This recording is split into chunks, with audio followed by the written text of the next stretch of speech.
Hello and welcome. I am Carmen Chloe, certified life coach, widowed mother of two. I help widowed moms to grieve, heal, and to live after the loss of their husband. So I'm going to be doing a series of videos, and the theme of these videos is going to be from chaos to clarity. So make sure you have your notifications on. Make sure you are subscribed so that you can get all of this information, especially if you are a widow or if you know a widow. Definitely share this information with them. So in today's video, we're gonna do a deep dive on this first video. So today's video, the title of this video is "Why Did My Husband Die?" So when you suddenly find yourself widowed, suddenly, unexpectedly, your world is turned upside down and you have millions of questions.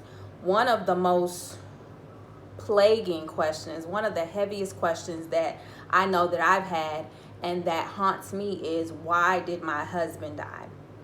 So some of the thoughts that I've had surrounding this question of why did my husband die, the first one was, why did God allow it? Like, why did God allow for my husband to die at the age of 46, knowing that he had me and two small daughters that were depending on him? Another question that I've had is, was it God's will for him to die so prematurely at the age of 46? The word says that with long life, God will satisfy us and show us his salvation. So 46 is not a long life at all. So that's definitely a question that I've had. Does God really love me as much as his word says that he does, for him to allow for something so deep to hit my life and to just bruise me and like cut me and scar me? Why would God allow my children to go through what they went through with the sudden loss of their father? My daughters were daddy's girls. They would light up when he would come in the house from work. They would act as if Santa Claus had walked through the door. So knowing how close they were, I wonder, like, why would God allow for that to happen to my daughters? Could I have stopped his death? That's a question that I still reconcile with, if I can be honest. Could my husband have stopped his death? Could he have went to the hospital sooner? You know, was he walking around sick longer than he let on? Could me or my husband have done anything differently? Like, could I have gotten him to the hospital sooner? You know, if I would have made him go to the hospital sooner in the week when they sent him home from the urgent care with some painkillers, you know, could I have just, instead of us brushing our teeth, me and the girls, before we got in the car to drive him to the hospital, like if we would have skipped brushing our teeth, getting him there moments later, like could that have made any difference? I have so many different questions surrounding his death of like, why did he die, when he died, how he died, could I have stopped it? You know, was it God's will, or was it something that, you know, God allowed for reasons that I may never know? These are questions that I have, and I know that these are questions that other widows have, and I just wanted to dig into this because I know that if I'm having these questions, other widows are having this question. I want to make sure that you all know that it's normal to have these questions, and I don't want you to hide them and tuck them away and not deal with them. And with having all of these questions, I had to come to a conclusion, because I've been on this journey for a year and a half, and I simply had to come to a conclusion of, like, I did all that I could do.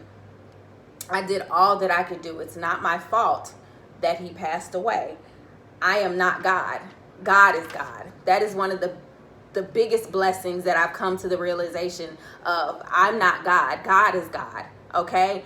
I'm not powerful enough to stop what either God wills, what's in God's divine will for people's lives, or what God allows, because I don't feel like every time that somebody dies that it was, oh, you know, it's God's will and they're, you know, God needed them more. Like, I don't subscribe to that. Again, I subscribe to the Bible. I read different scriptures, and it has different perspectives on this. So I understand that it either was in God's divine will for him to pass away at 46, or it was something that God allowed for other reasons. But I've resonated with the fact that I'm not God. I'm not that powerful.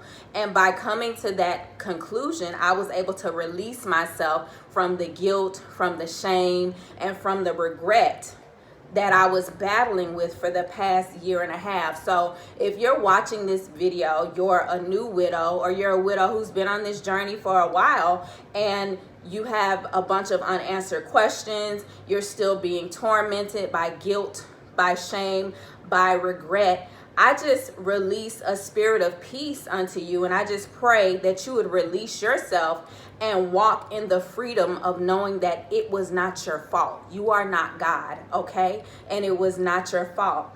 And I also pray that you arrive at a place of realization that you may never know why your husband died when he did and the way that he did. And you may just have to embrace that and find peace in knowing that you may never know. So that's all I wanted to say on today's video. I release peace and blessings unto you, those of you who are watching this for the first time, those of you who are catching it days later on the replay. Before I go, I want to invite you to actually turn your notifications on so that you can hear when I drop a new video on this From Chaos to Clarity series. Also, I have a community, I have a tribe. I also have a free healing challenge that you can take if you're a widow. You can get access to all of that, the private Facebook group, the healing challenge, and my email list via singlemarriedwidow.com. So you can click the link for that. It's going to be in my bio or the description section, depending on where you're watching this video at. And I also want you to make sure that you subscribe to my YouTube channel, which is youtube.com/single married widow, and make sure you turn your notifications on so that you're notified when I go live. Again, I'm going to be dropping fresh new content in this season, and I definitely want you all to connect with me if you're a widow or if you know a widow. So thank you guys. I'll see you on the next video. Peace.